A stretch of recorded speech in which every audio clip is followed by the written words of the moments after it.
Good evening. The makers of the new Rinso bring you the Amos and Andy Show with their guest tonight, the star of the Metro-Goldwyn-Mayer picture, A Guy Named Joe, Mr. Lionel Barrymore.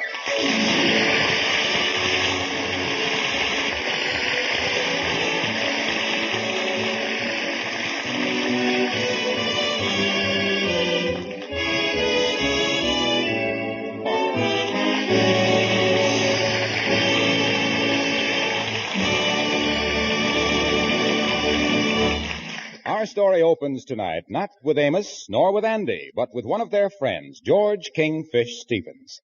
The scene is in his office at the Lodge Hall. He's been thinking of how to raise some money to pay some of his personal bills. A stranger is coming into the office. What can I do for you, miss? My name is Juliet Williams. Yeah, never heard of you. What you want? Never heard of me? Why, I spoke to you this morning on the phone. You got me mixed up with somebody else. Sorry, but I'm going to have to ask you to get out now, because I got a lot of important things on my mind. Well, don't you remember? I told you over the phone that I was going to the bank and get the money for you. Look, I ain't got time. Sit down, madam. Sit down. Well, I hope I ain't got the wrong address. Is this west 135th Street, or is this east 135th Street? Well, which one was it you wanted? Well, I wanted west 135th Street. This is west. The sun sets right on that window there every day. Yeah. Oh, well then, I'm in the right place. Yeah, you will. Oh, well, I guess you're just so busy these days that you forgot about my call. Yeah, that's where the war going on, all my head jammed up and all that stuff. Yes. Oh, well, now about the fee I'm to pay you. Mm-hmm. Do you remember, did you say it would be $5 or $10? $10. I didn't forget that. $10, yeah. Well, now about the balance of the money I'm going to have to pay you. Mm-hmm. What would you say the whole thing would sum up to? Well, it won't be too high, and of course it won't be too low, sort of in that neighborhood someplace. I figured it'd be $50. You hit the right neighborhood, Oh, well, that would leave a $40 balance. Now, when do I have to pay you this? Well, right now would be good. Well, I'm certainly not going to pay you the balance until you show me some results. Mm. Now, just exactly what is this $50 going to include? Well, tell me what you think that it ought to include. I won't be fair about the thing, you know. Oh, well, my cousin came to one of these matrimonial agencies once. A matrimonial agency, huh? She did, yeah. My cousin said that the $10 deposit covered the introduction to the man, and she paid the balance of the $40 after the wedding. Wedding, you want to get married, don't you? Oh, yes. In other words, if I find you a husband, I get the other $40. That's right. Now tell me, do you have any eligible bachelors in mind that's my type? Let me think here a second. I want to kind of go over the list. I got in mind here. You want a single man, don't you? I want a man a little older than myself that'll make a good husband. A good husband. Madam, I think I got just the man for you. Oh, well, what's his name? His name is Andrew Hogg Brown. Well, is he the marrying type?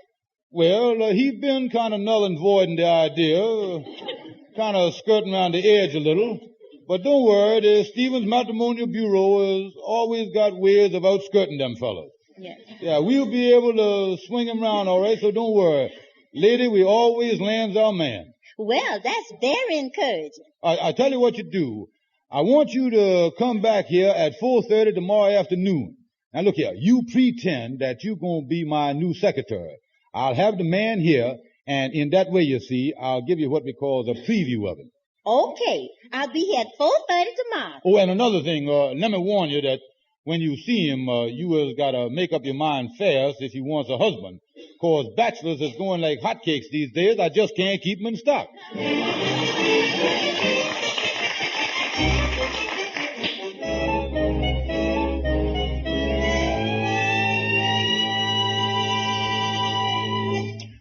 Amos, the reason I dropped over here to your flat to see you about the thing that I requested with you over the phone about, you see.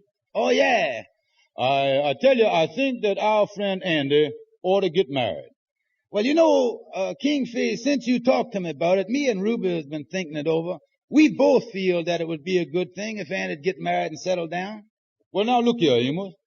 All of his friends is married. And why can't Andy be in the same the same happiness that they is? Yeah, it would be good for him, all right. Well, now listen, Amos. You is his closest friend. Why don't you have a heart-to-heart talk with him? It's for his own good. All right, Kingfish, I'll talk to him about it.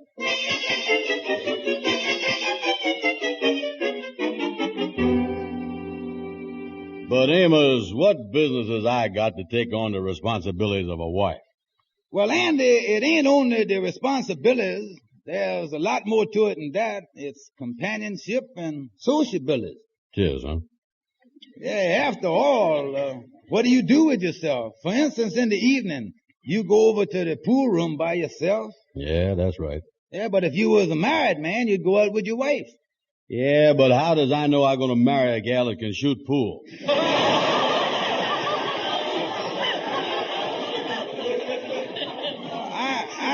I just don't understand you, Andy. You always thinks of marriage like you were stepping off a high cliff. Marriage makes life easy for you. A wife takes care of you. She keeps a nice house for you. She waits on you when you was sick, and she cheers you up when you was down in the dumps. Yeah, but when does that fur coat stuff begin?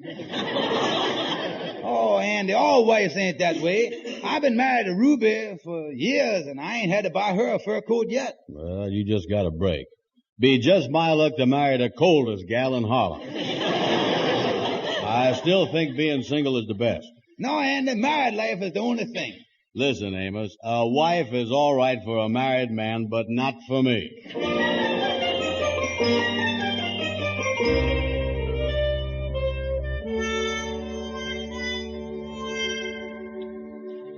Well, I got your message yesterday to come over here, Kingfish. What you want to see me about? Is you got new business? Oh, Brother Andy, I got a little something I'm working on. Oh, you is, huh? Any chance of me getting in on it, partner dear? Yes, Andy, I say there's a very good chance of you getting in on it.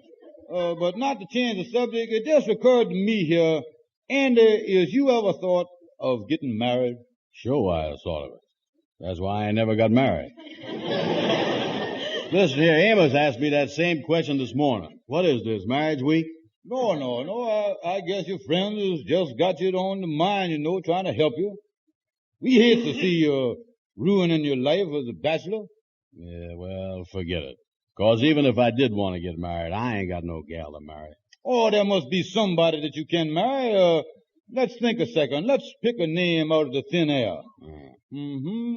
Yeah, here's a name floating around in the thin air already. Tis, huh? Yeah, the name is Juliet Williams. Just hit me in the head. Yeah, the girl is going to be my new secretary. Oh, I didn't know you was going to get a secretary.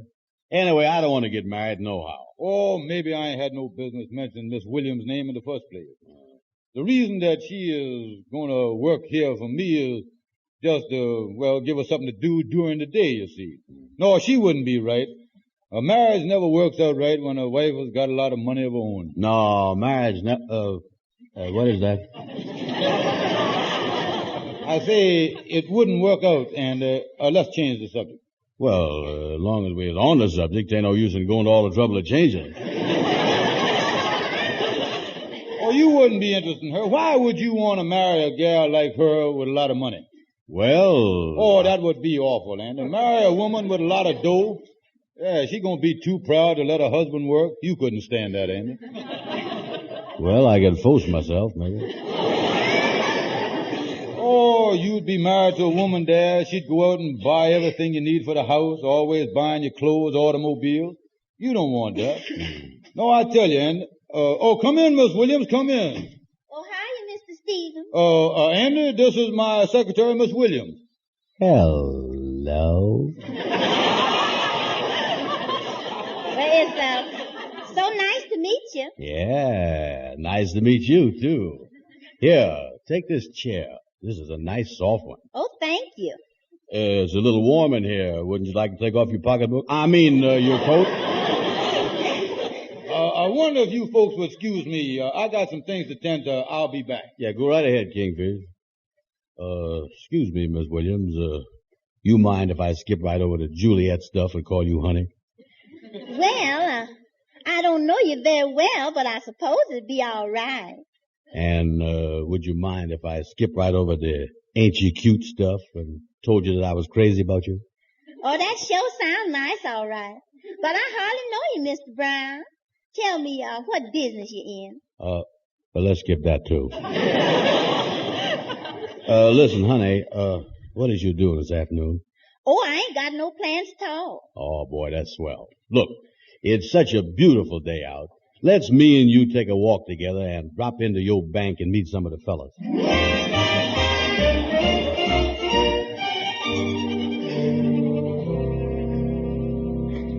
What's the matter, Andy?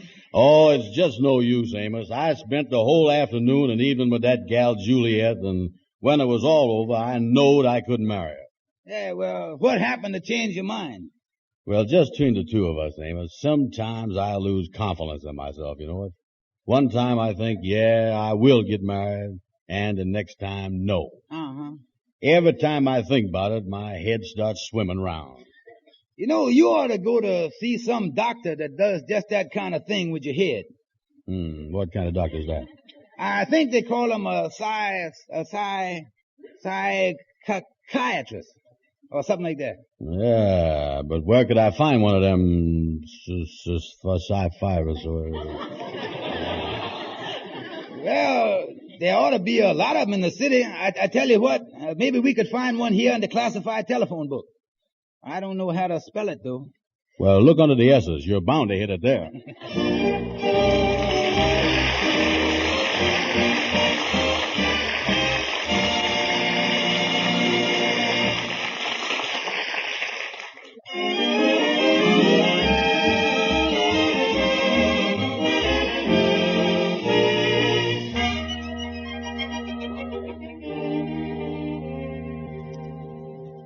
As we join the boys now, we find Andy just entering the office of a psychiatrist. Mr. Brown, Dr. Barrymore's ready to see you. He is, huh? Well, I can come back some other time if he's busy. Oh, no. Please come in now, Mr. Brown. Step this way. Yes, ma'am. Come in, Mr. Brown. Oh, yes, sir. You want me to take off my shirt? No, there'll be no need for that. I don't examine the body, I examine the mind. Oh, well, then I'll just take off my hat. Sit down. Tell me, Mr. Brown, is this your first visit to a psychiatrist? Yes, sir. Well, then, you may or may not know just what psychiatry is. It's a method of analyzing the content and mechanism of a person's mental life for the purpose of psychotherapy. That's what I figured it was, yeah. What is your mental trouble, Mr. Brown? Well, sir, close as I can figure the thing out, it might be that I is getting scared of getting married. That makes it pretty obvious, then, that you have a fear of the opposite sex. But, of course, we must find the cause before we can find the cure. Yes, sir. Now, a phobia such as yours, a fear of women, very often dates back to childhood. Oh, no, sir, Doctor. You're on the wrong track there. I never run around with women when I was a child. I didn't mean that. What I am trying to find out is, were you interested in any little girls when you were, say, 5 or 6 years old? 5 or 6? Yes, sir, there was one. Pretty little girl, too. Had pigtails on her head. Now we're getting someplace. Do you remember the little girl's name? No, sir. You see, I didn't start carrying no address book till I was 9. Well, tell me more about this little girl. Well, of course, that was a long time ago, and I don't remember too much about her. When you used to meet her and see her, do you remember if you were calm, or were you shy and bashful? Or did you tremble in her presence? Well, it seems to me I done a little shaking. Now tell me, were you in love with this little girl? Me? In love with that little squirt? Ha, ha, ha. A little. I'll make a note of that. The doctor, this seemed kind of silly, though, talking about when I was a kid, and besides that is kind of embarrassing. Mr. Brown, the practice of psychiatry often seems silly to the layman, but it's these little things that date way back that often have a bearing on their current problems. Now, you take my own case, for instance. At one time, I was a very nervous, excitable person. The least thing set me off. I went to another psychiatrist to find out the reason for it. I myself was asked seemingly ridiculous questions, but we discovered that, like in 90% of all mental disturbances, it dated back to my childhood.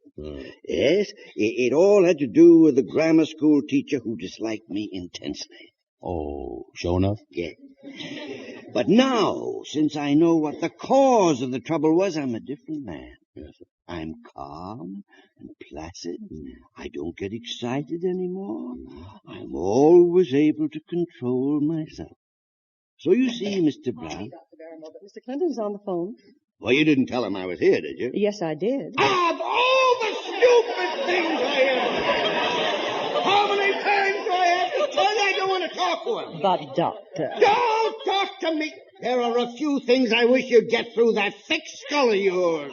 But what will I tell him? Tell him what I told you to! Get out of here!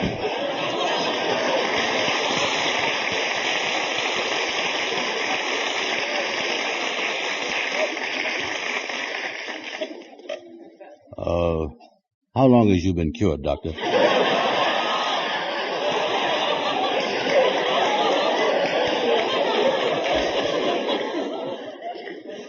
You know, I almost got excited just then. Yes, sir. Yeah, you come close to it, all right.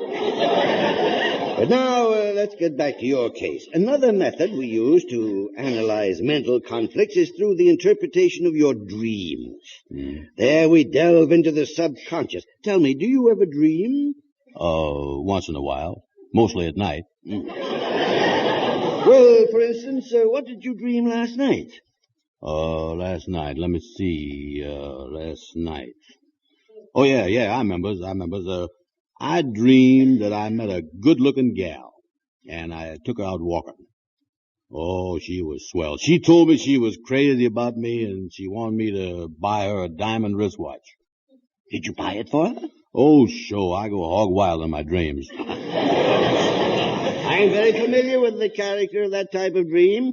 Mr. Brown, from what you've told me, the thing that's troubling you is very obvious. Yes. You have what we call an economic psychosis.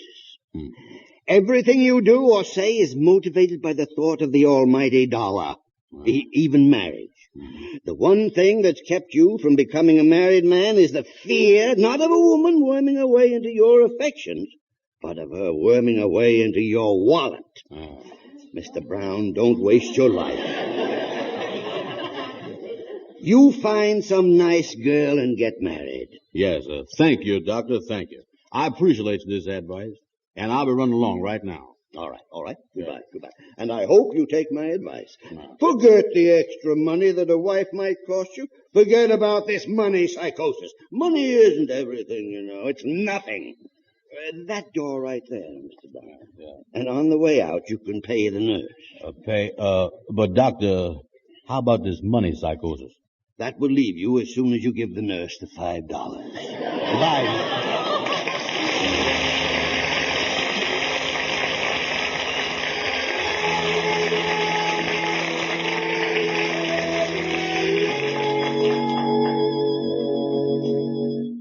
Juliet, my darling, how do it feel to be engaged and have a marriage license already? Oh, Andy, dear, I'm so thrilled. I don't know what to say.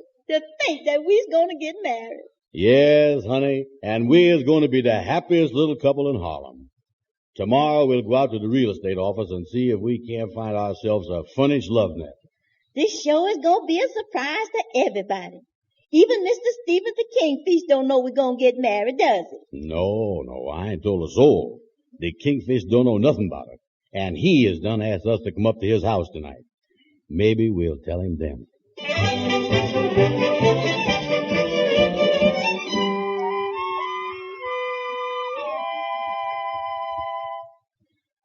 Listen now, honey. Just take it easy. Now, Andy and Juliet is going to be here in a minute.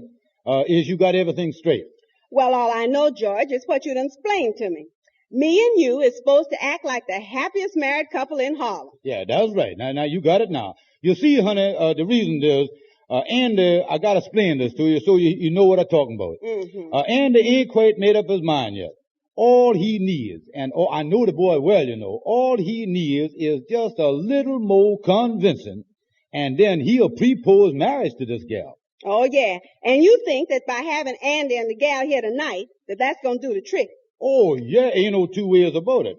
And another thing, this is our only chance to get the $40 balance from the gal.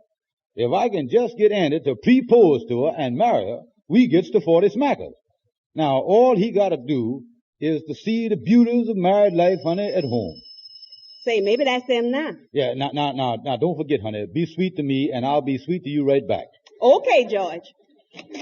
Well, hello there, Juliet. Hello there, brother Andy. Come in. Hello, Kingfish. Hi there. Well, evening, Mr. Stevens. Well, Sapphire, sweetheart, the guest has arrived. Oh, has the angel?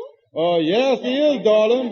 Well, hello, Sapphire. Hello, Andy. Darling dear, this is Juliet Williams. I'm pleased to meet you. Same to you. George, darling, has done told me all about you. Everything's going all right here, ain't it, Kingfish? Oh, yeah. Me and the little woman here is just up to our ears in love and affection. Oh, yes, Brother Andy, this is married life for you. Sure is. Let's all go in the parlor. Yes, honey, come on right this way, folks.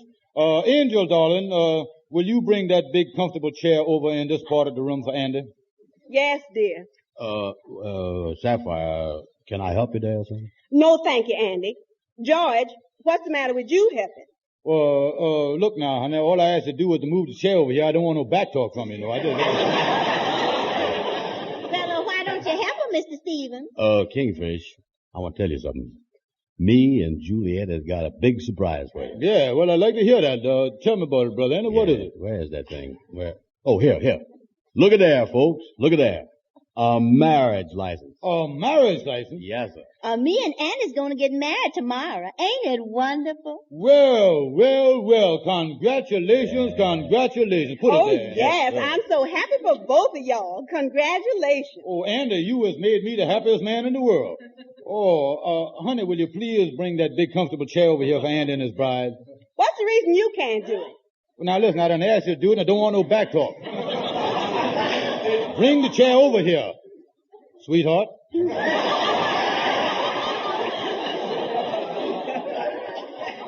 here, you lazy good-for-nothing bum. Bring it over yourself. I agree with you, Miss Stevens. A husband ought to do them things. Hold it right there, honey. Hold it.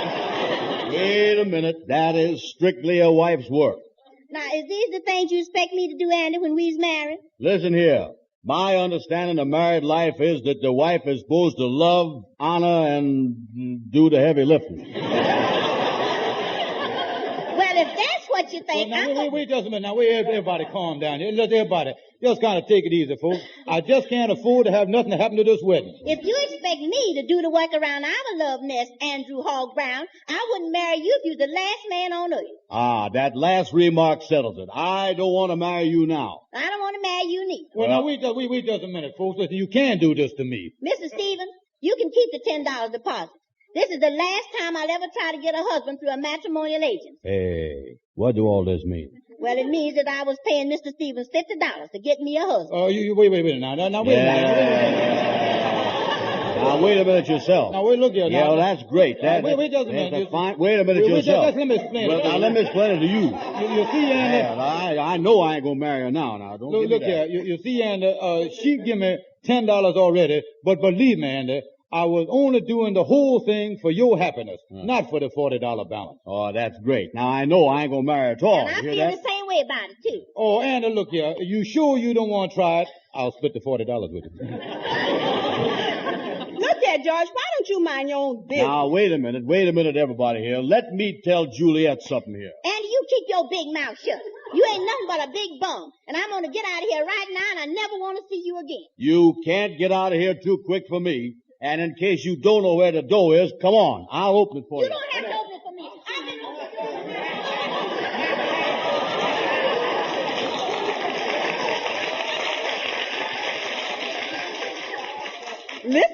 fight.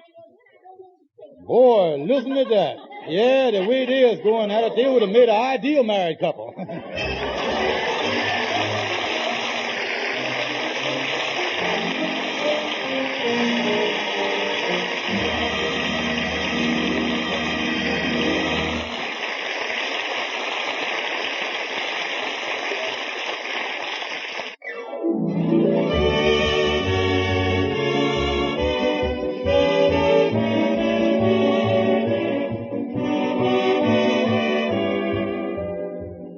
Join us again next week at this same time for the Amos and Andy Show, at which time Amos and Andy will have as their guest the motion picture comedian Miss Spring Byington. Our program is shortwave to our armed forces overseas, wherever they may be.